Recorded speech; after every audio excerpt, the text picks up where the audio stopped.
حركنا الساعة بالعشرة، وإن شاء الله متوجهين للنجف بالدراجة أنا والشباب.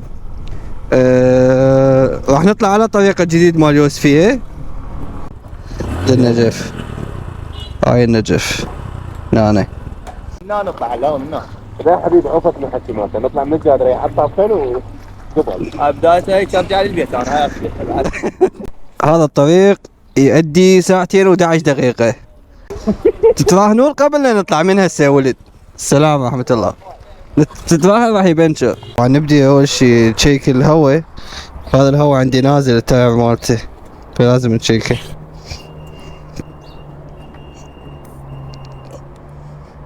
يلا اوكي. قياس الخلفي خليه 35 والامامي 30.